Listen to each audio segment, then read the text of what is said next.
when we're looking at the psychology behind all of this and, paying close attention to people under the age of 26 have a tendency to weigh risk quite a bit different. And a lot of that has to do with the fact that their brain's not fully formed yet. And that seems to be a category of individual that, really we need to do a lot of work with, even leading up to that age category, to try to reinforce the way they think about money, the way that they associate money, the way that they think about using money to make more money and use money to make growth happen and sustainability and things like this. A lot of that thought process is not present. Do you think money takes up more life space than it should? On this show, we discuss with and share stories from artists, authors, entrepreneurs, and advisors about how they mindfully minimize the time and energy spent thinking about money. Join your host, Jonathan Dio, and learn how to put money in its place and get more out of life.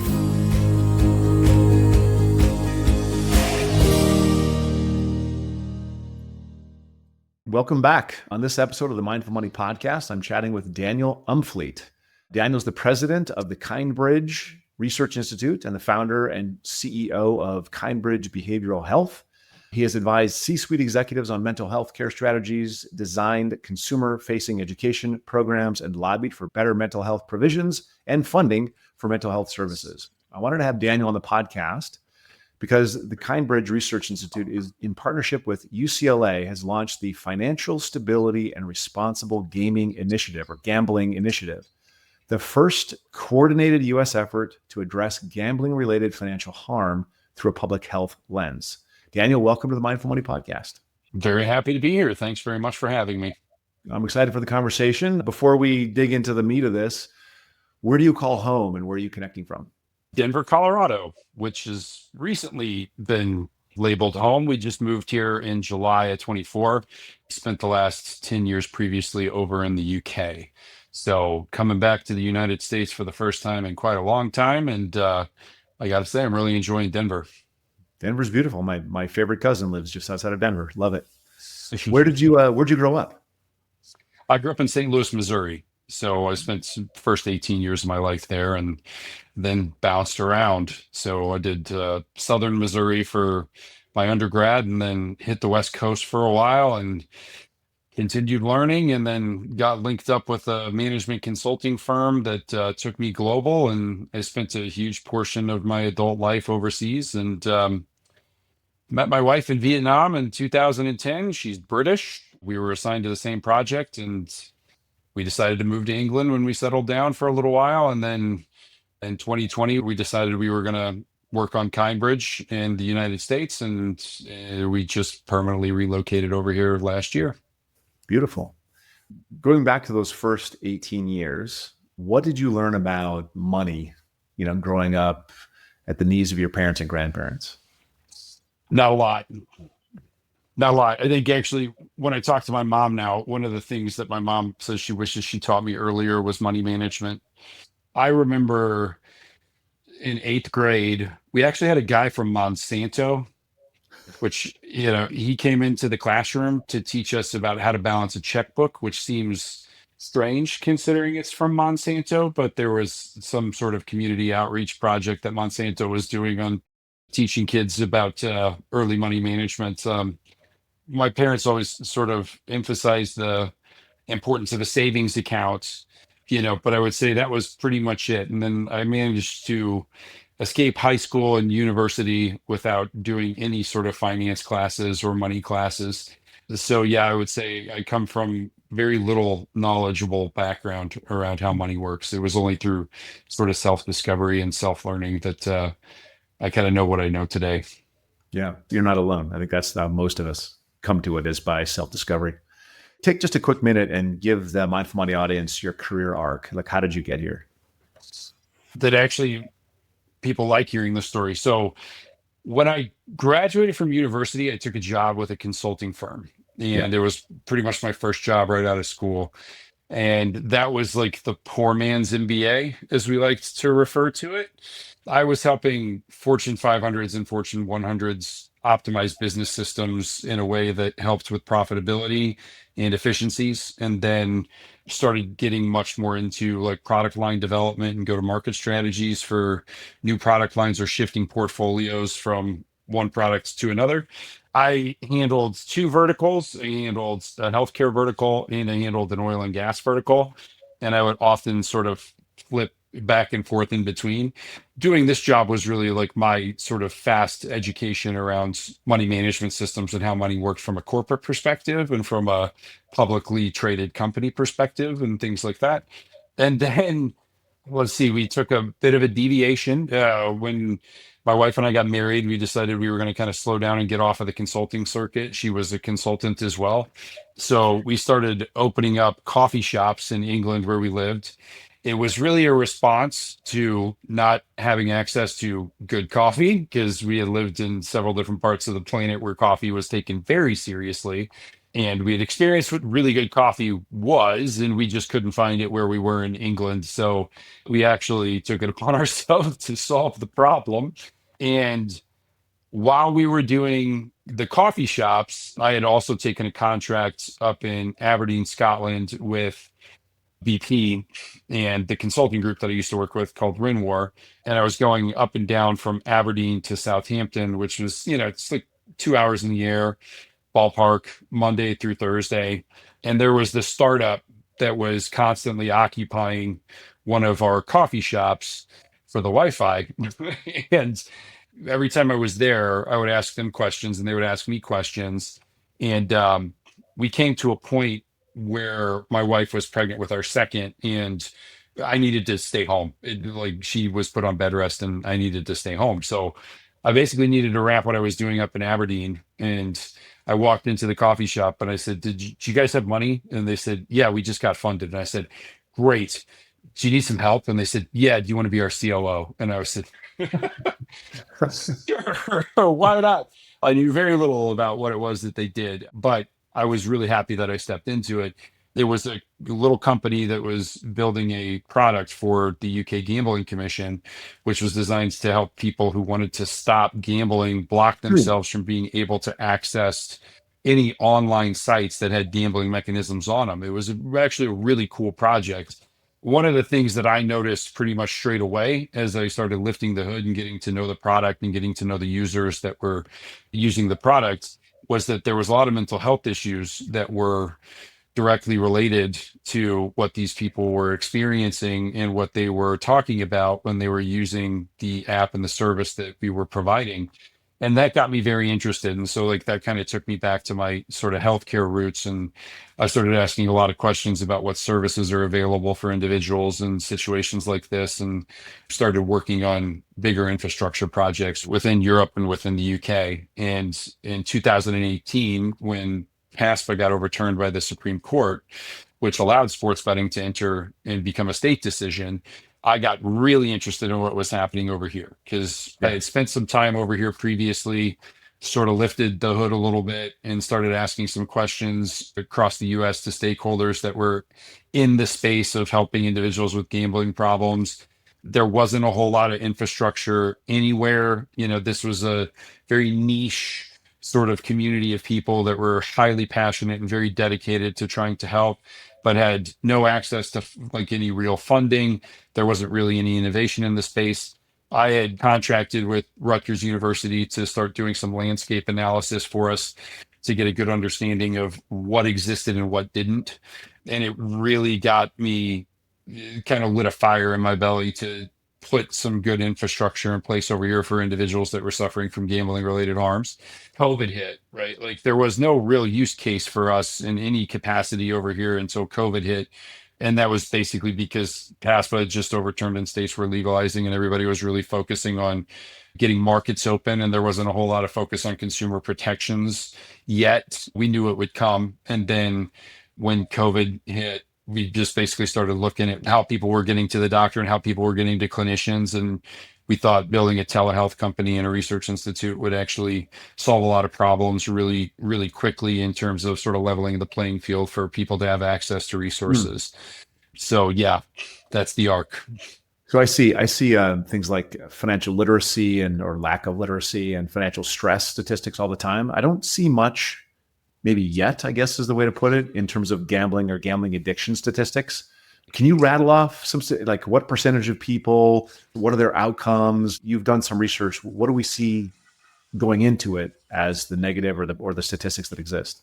There's a reason for that, right? So, it's been in the DSM since like 1980, right? And Hmm. then in 2012, it got reclassified as a behavioral addiction, right? And unfortunately, when it got placed in the DSM as an addiction, there wasn't much effort to put any screening out into the community from a public health perspective or from a healthcare perspective in general.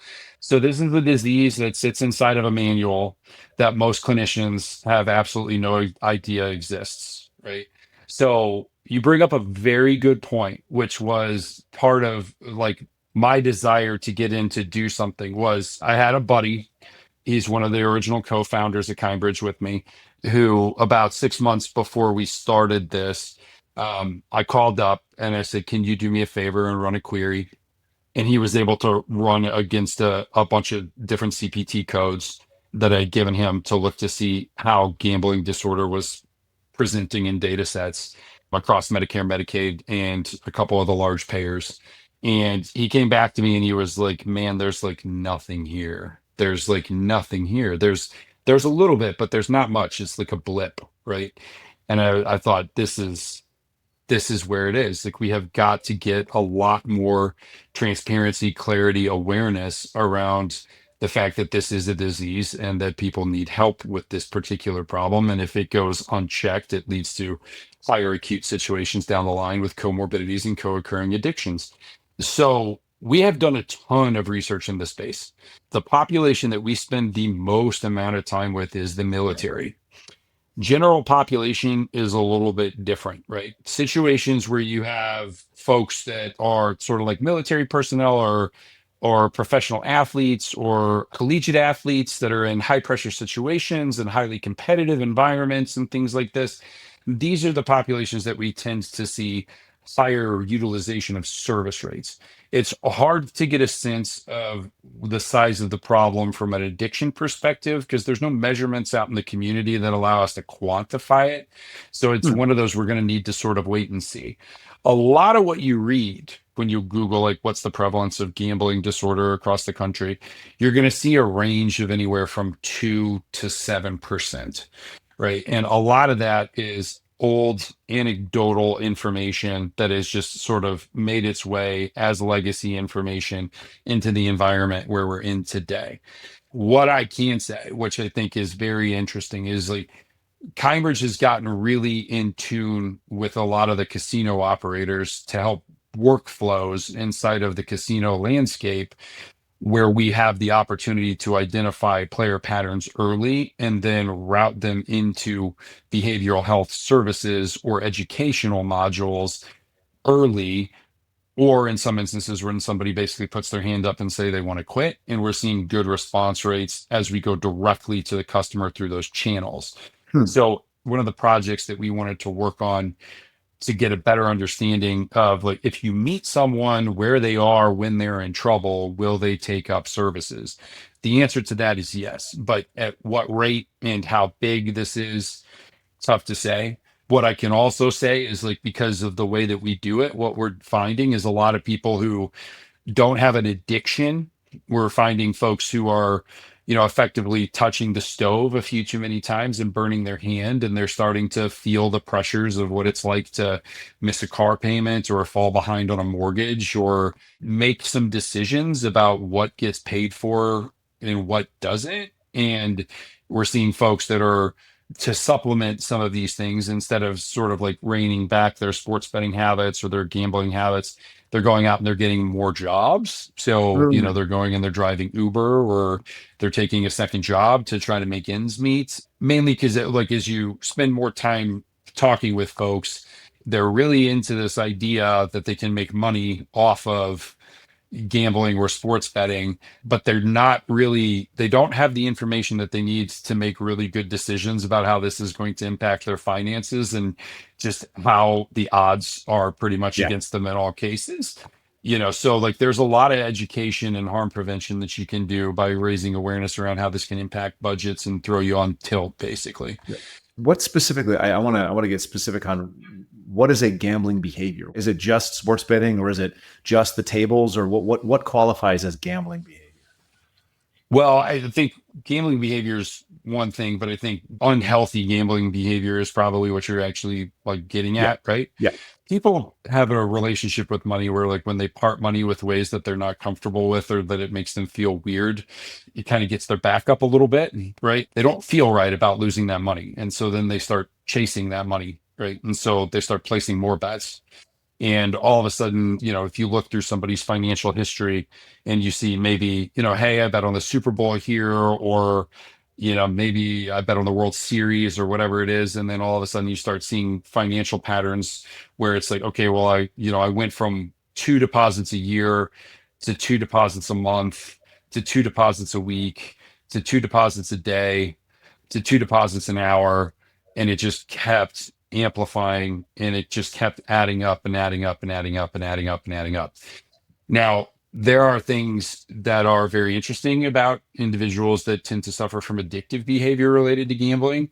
It's basically called the silent disease, right? Mm, Like nobody really openly talks about this very much. They tend to lie, they tend to hide, they tend to fabricate realities and construct realities for the people around them to believe in a way where this is completely unnoticed until it's way too late. So it's very hard to pick up on.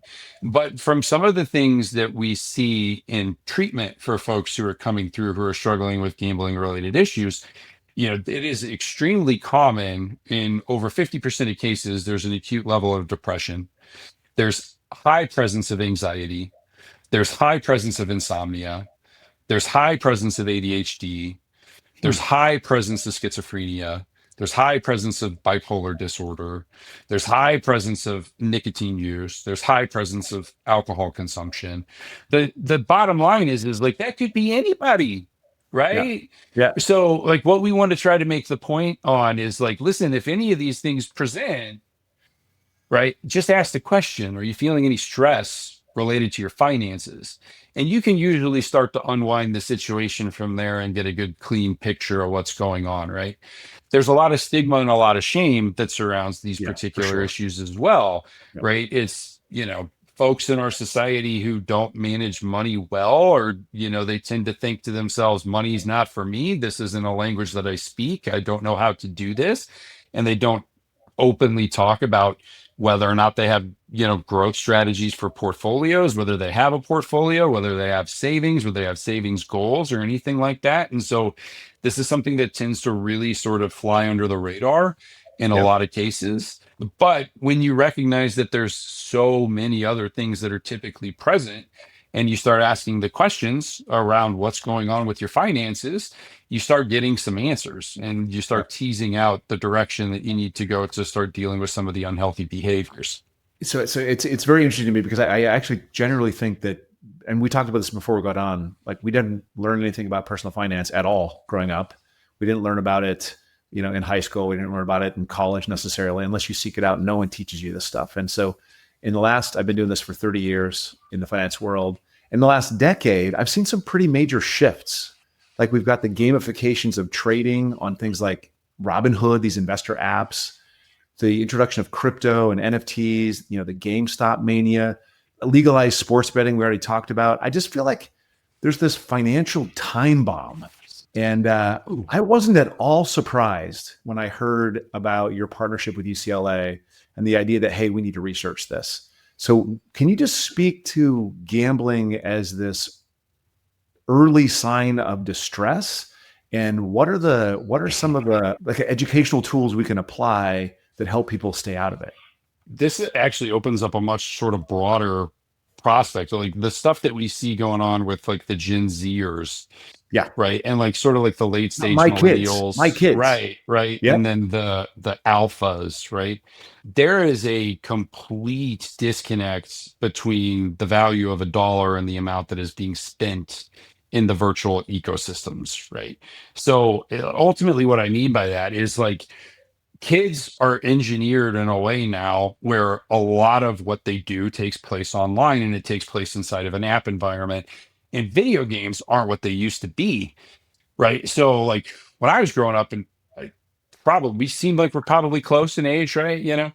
But it was like if you wanted to go buy an Atari game, you could play the Atari game endlessly for hours and hours and hours and hours and hours, and the whole thing cost you, $10, Yep. right? And then Super Mario on Nintendo, like you had hours and hours and hours of entertainment with these things where it was like a one-time purchase.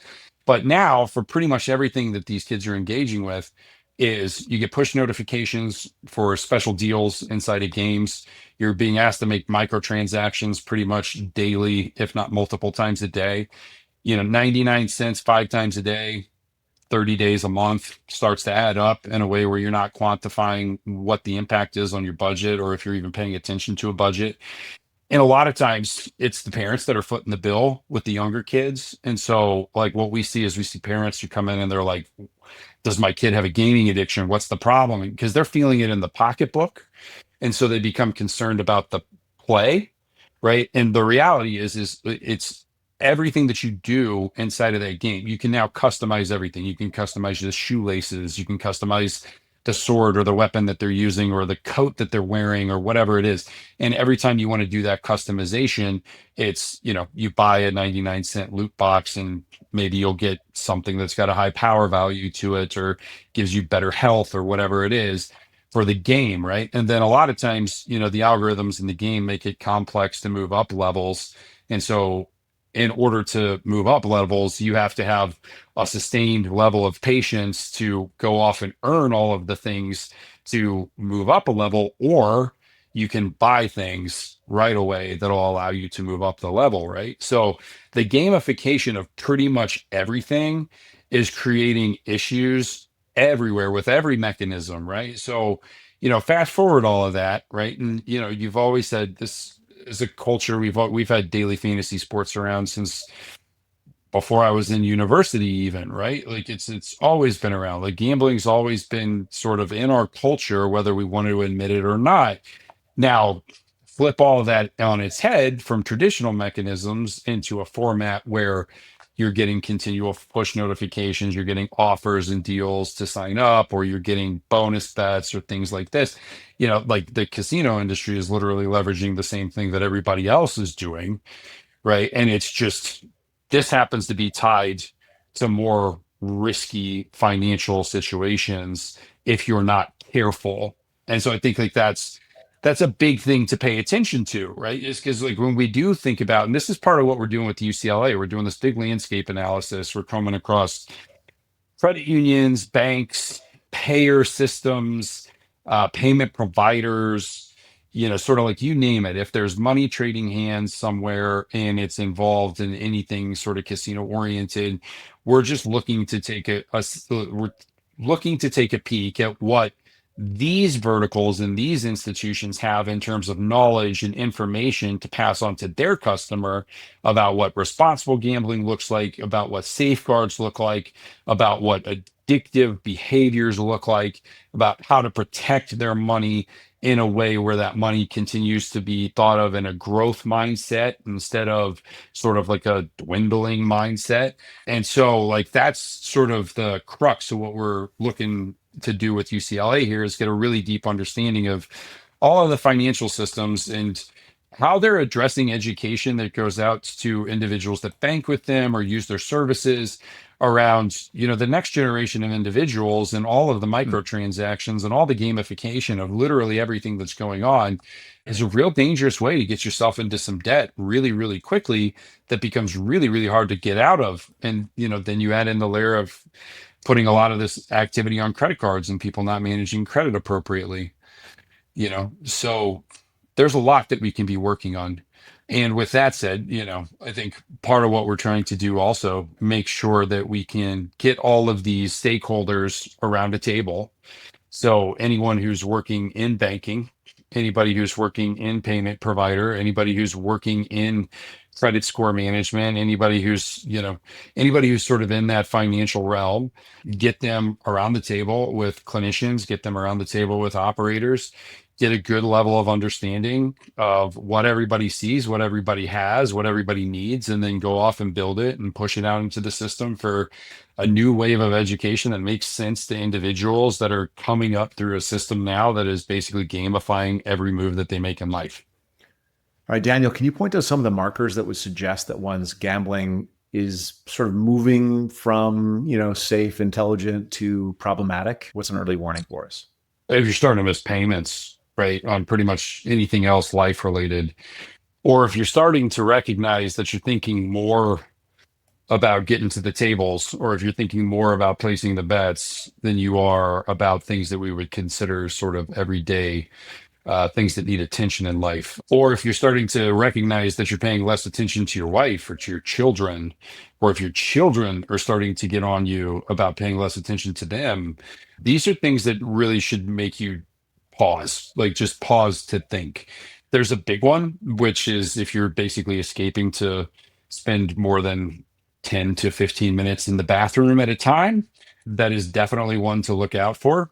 If you're finding yourself hiding what you're doing on the phones behind walls and behind doors and out of sight of someone else, it is time to sort of rethink your relationship with whatever that may be that the video game, be that the sports betting app, be that whatever else it is that might be going on. But if you really starts to analyze your behaviors on how much time you're spending on specific things and recognize that it is taking away from the enjoyments of other activities, you might want to reconsider your relationship with those things. And if your spouse or your boyfriend or your girlfriend or your family members, your parents, your grandparents, whatever, or your kids are basically constantly pestering you to get off of the device and you're constantly trying to disappear to get on the device, might be time to rethink Yeah. your relationship with what's going on. Yeah. Is there a demographic that's most at risk? By and large, right now, like in our population pool, we are 75% male. And it is 75% male that really hangs between the ages of 18 and 35. Hmm. Right. And so that group right there is the group that is seeming to have the most unhealthy interaction with the sports betting apps, with the video gaming apps, with, a variety of Yeah. other sort of behavioral addictions. Right. So I would say that is the category of person that probably should be paying a little bit closer attention. Or if you have a person that fits in that category in your life, you should basically be paying a little bit closer attention if you're starting to notice that some things are on out of sorts. But, it is very much like when we're looking at the psychology behind all of this and, paying close attention to, kids that are underneath the age of like 26, right? Your brain's not fully developed yet. Your systems are not functioning as they would as if you were in, your mid 30s type thing.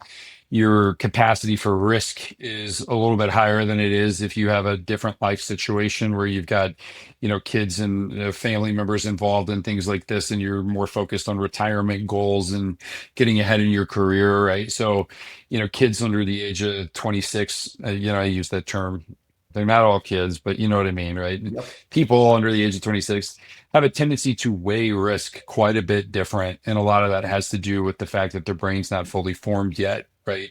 And that seems to be a category of individual that, really we need to do a lot of work with, even leading up to that age category, to try to reinforce the way they think about money, the way that they associate money, the way that they think about using money to make more money and use money to make growth happen and sustainability and things like this.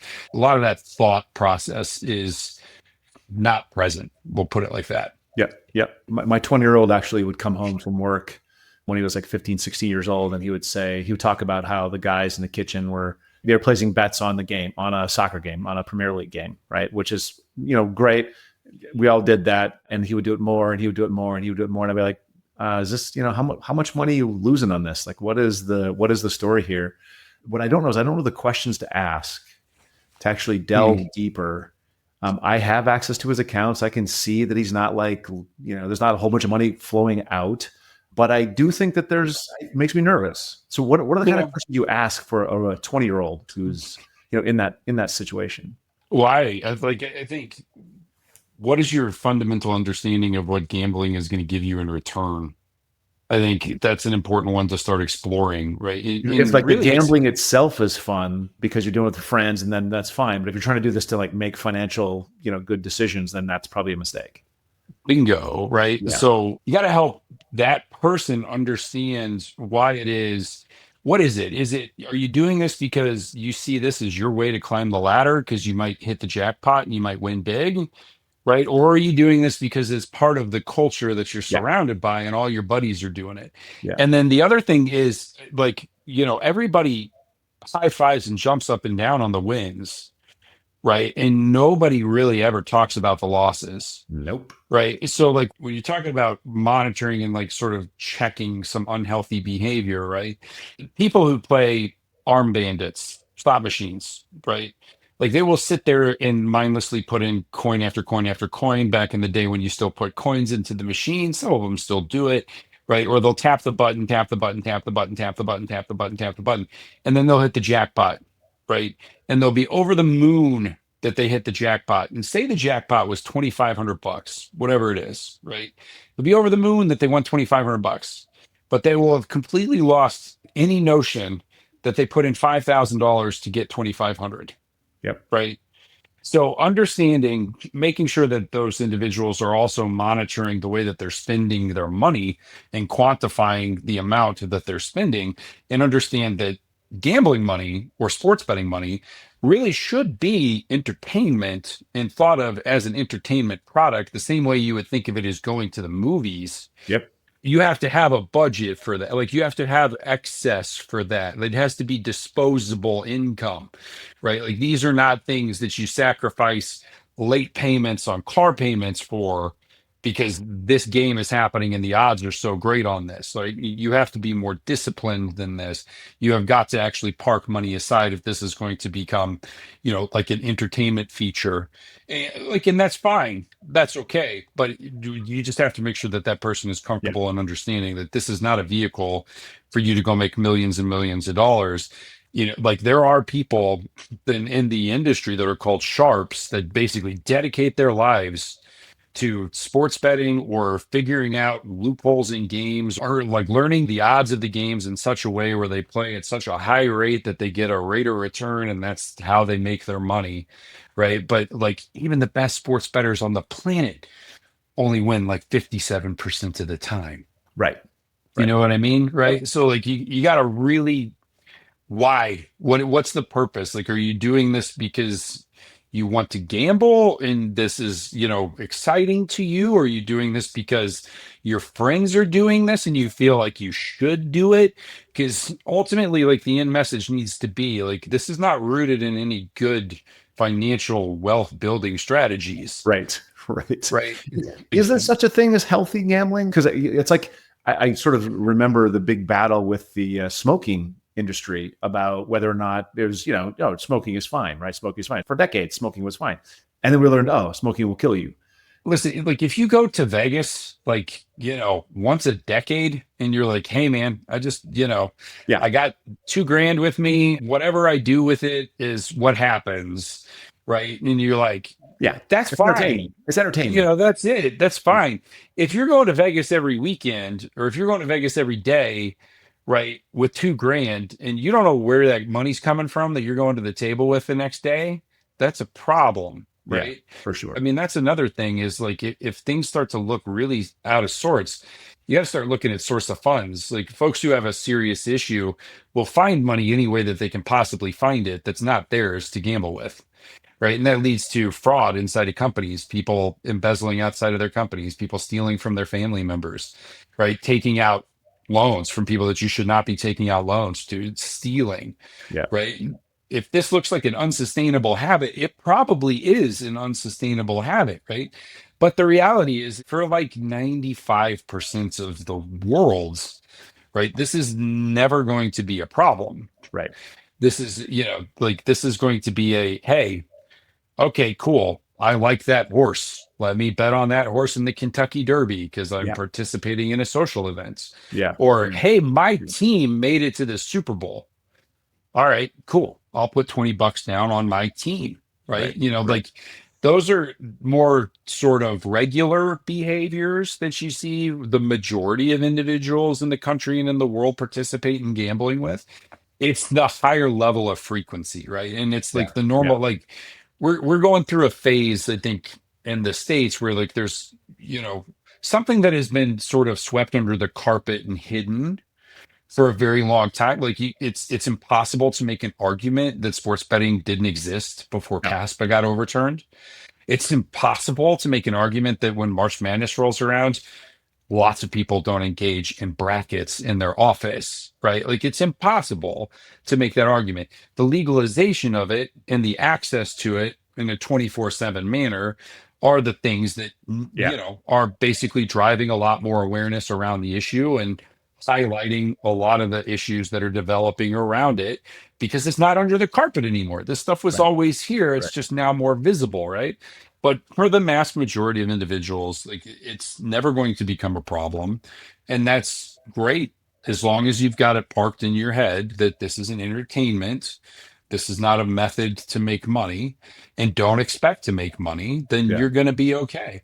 I was going to say, do you think that the incidence of problematic gambling is increased? This is a stupid question, actually. Of course, the incidence of problematic gambling is increased when you build the app environment to support it, because the apps themselves are promoting more. They're pushing you to do more. And if you got a 19-year-old brain and you just want $1 and you think that's or $10, you're super excited about that. Of course, you're going to take that $10 and bet it again, right? That doesn't Yeah. seem like the odds are in their favor. No, it's not. It's not. And that same concept that you just described applies to so many more things that go on the phones. Yeah. Right. And so it's like for younger kids, man, it's like you don't have a chance, right? Nope. Like it Nope. is, if you're a person who likes to spend a lot of time in virtual environments and those virtual environments are continuously engineered for you to click the button and spend 99 cents and, you know, increase your level of payout with your level of risk type thing. That's what we're trying to really get to the bottom of is like, this didn't exist 20 years ago. Right. Like even if you would have put online gambling online 20 years ago, it still would have been, hey, you got to basically use a dial-up modem to log in and So you know what I slow and mean? Right. painful. It's so slow. Technology has advanced so fast. Yep. And the way that we interact with technology is now intricately woven into pretty much every hour of every day. It strikes me. I work in financial services. I counsel long-term investing, like buying the S&P 500 and holding that for 40 years. Don't think about it, right? And I get more pushback about, well, what about this? What about the crypto? What about the other thing? And it's just even the 50-year-old and 60-year-old brain is being affected by the speed of the information and the app world. And it's like, no, Warren Buffett got wealthy just holding it. Just follow that. Stop. Yeah. Fear of missing out is real. Oh my God. Fear of missing out is real. Yeah, right. Yeah. And that impacts decision making. For sure. Big time. Yeah. We get periodically, not a ton, right? But periodically, we get calls from groups that we work with that work with like wealth management and wealth planning companies or banks. And there's been an increase in requests for parents who are wanting to pass wealth down to create a vehicle that they can pass the wealth down to their children into in a way where the children can't gamble with the money. Yep. Because they're concerned. I have that set up. For my kids. I have that there built. You go. Yep. Right. So like there's more of these questions. We're getting more interesting queries from legal teams who are seeing more and more financial destruction happening on one spouse's side. And in some states, you're able to quantify the amount that the one of the individuals gambled and take that over onto the other side and say, well, this was money that shouldn't have left the account. So this person is getting X amount more in a settlement because this is money that shouldn't have left the account. These behaviors are erratic and he or she was just basically blowing through retirement funds. You're seeing it crop up in a variety of ways in systems that, are typically pretty private in the way that we manage them, but it's there, right? Yeah. It's there. And it's very interesting. You've set up, a pass down for the next generation that is safeguarded from being able to gamble the money, Yeah. right? There's a ton of noise out there, and I like to bring this down. I ask every guest this kind of a question, and I want to know, amidst all the noise that pushes us towards fast decision making, what is one thing that a listener could do to sort of push back on this noise? Well, like actually looking at what some good growth strategies are and educating yourself are going to actually start to inform you on what you need to do more or less than instant gratification, right? I think, what is actually probably the most impactful Yeah. when I'm dealing with folks that are thinking sort of immediately short term, right? Like, the constant, okay, well, I want to get rich now, or like I want more money now, I need more money now. Is you actually have to get them to take a pause and pull together all of their financial records, pull in the credit card statements, pull in the debit card statements, pull in the loan statements, whatever. Like actually get a picture. Because basically, I think people reach a tipping point where they're like, okay, I kind of know what's going on. I kind of know what's going on. Never mind. I don't want to know what's going on. And I'm just plowing forward anyway. Right. And then actually get them to quantify the amount of money that they're spending on specific things that are taking away from their ability to make their dollar go farther.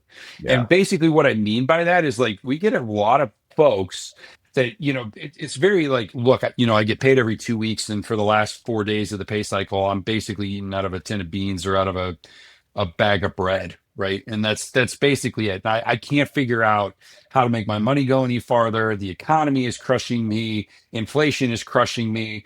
And while those things compounding are, they're definitely influencing, once you actually get somebody to quantify and go, okay, well, guess what, man? Like, every 2 weeks you get paid $1,600 after taxes, right? And every 2 weeks you're spending between your Amazon account, between your Apple account for like in-game purchases for games that you're playing, and then between your sports betting account, you're spending over half of your paycheck Yep. on those three things, right? So maybe we should consider carving some of this back, claw some of this money back, and maybe don't buy five at movies on Apple every time you get paid, or maybe don't go into the game and buy the $99 loot box Yep. every time you get paid, or maybe instead of doing 5 bets a week, maybe do 1 bet a week, right? And let's start see how things shaking out. And it's like you can start turning those short-term gains in. I have food security, right? I have housing security, right? I got people off my back, right? That feels good, right? It feels nice to have these things. Start with those small building blocks, right? And then really just arm yourself with what you can do to make that money go farther, longer, and get into that, Yeah. right? You don't need the instant gratification through the apps. You're not going to get rich quick. Any of these things that are basically designed to make you think you're going to get rich quick, you're not going to get rich quick off of them. They're just trying to take your bloody money, That's right? dopamine. It's, you get the little It's dopamine hit. dopamine, man. It's Dopamine. dopamine. Yeah. Understand that that's the way that your system is regulated, and that's what it's hijacking. A lot of people, once they arm themselves with that information, they start to make decisions differently. Not everybody, but I think, the more information that we can raise around the fact that, dopamine plays such a huge part in this, and that pleasure system, right? That pleasure delivery system. Everything around us is basically designed to tap into that, right? And you're getting played even though you don't know you're getting played. Yep. Well, we're You all know what I getting mean? played. Every minute of every day, we're getting played for All sure. the time. Yeah. Like know your numbers, get Well, educated. 100%. Yeah. Yeah, Yeah. 100%. Yeah. And then like there's other stuff. I mean, for this, there's medications for other diseases that actually mess with your dopamine agonists and lower your guard. And you can do more damage to yourself quicker than you would ever think possible because your brain isn't even telling you that your warning system should be going off. Right. So like there's a handful of Parkinson's drugs that if you are an individual that is suffering from Parkinson's and you're dealing with taking multiple drugs for multiple things, there needs to be a heightened awareness among individuals that are involved in helping that individual through That I that have never disease. heard. Those are the interesting things that, like, you just need to be aware, man. Like, you just need to be aware. One thing that helps one system at the same time lowers inhibitions in other systems. Wow. And at that point, that's where like you see, like when you see cases, or like when you hear stories of, like, grandma was dealing with Alzheimer's disease, and on the way out she spent every dollar she had on QVC, right? So we basically found attics and basements filled with stuff, but her accounts were basically drained, and she had debt collectors after her, which made no sense to the family members, period. Right. And then you rewind and you start looking at some of these drugs, and you start thinking, okay, what was going on with these drugs? And you start looking at the way that the drugs are jacking the dopamine agonists out of Wow. whack. Right. So there's stuff out there, right, that you're just completely oblivious to and totally unaware of, that could be driving behaviors that you don't know. So, like, everything is about just heightening awareness from one angle or the other. You just have to have all of the necessary information to safeguard yourself as much as possible. To me, this is the way you have to approach the next generation of youth. Now we're getting deep into AI. AI is being used for a variety of different things to make us engage with things more. The future of education in so many ways is going to be done through tablets and programs that you interact with online, like all of this stuff. Like, it's a blessing and a curse at the same time, Yeah. Yep. for all of the efficiencies that we think we're gaining, there are things that we're losing, right? Yep. And, Yep. I think continuously just raising awareness around these things and reminding folks of this it's about the only way that you're going to get enough people to, build safeguards around themselves, because there's nothing else that's going to do it. Yeah. No other way. No other way. Just You know? before we wrap up, we're getting close to time here. Just before we wrap up, I'd like to come back around to personal. I don't mean this as a zinger, but often it's taken as a zinger. I just want to know, Sure. what's the last thing you changed your mind about? A painting that my wife wanted to buy for the house. That was pretty much it. We recently moved in, like I think I explained to you maybe before we jumped on, or maybe right at Yeah. the very Denver. beginning. Denver. Yep. But we were literally starting from scratch. So we had to furnish the whole house once we bought the house, right? And I was basically like 50-50 on a really nice painting that I think actually tied the house together. And I ended up going with it, and I'm really glad that I did. Sounds kind of funny, but you asked what the I last thing was, and that was recent. Yeah, you can't trust my ability to choose a painting. I'm going through this right now. I'm trying to put art in my house, and I'm just like, I can't. Someone else needs to make these decisions. Anyway, Daniel, I appreciate you coming on. How do people get in contact with you? Where do they find your work? How do they find you? Kindbridge.com, Kindbridge.com. And you can always, if you need me directly, you're welcome to email me. It's Daniel@Kindbridge.com. Thanks for coming on. Thank you. All the stuff will be in the show notes, and good luck with Discovery, working on the stuff with UCLA. It's great. Perfect. Thank you very much. Thanks for listening. Full show notes for each episode, which includes a summary, key takeaways, quotes, and any resources mentioned, are available at mindful.money. Be sure to follow and subscribe wherever you listen to your favorite podcasts. And if you're enjoying the content and getting value from these episodes, please leave us a rating and review at ratethispodcast.com/mindfulmoney. We'll be sure to read those out on future episodes.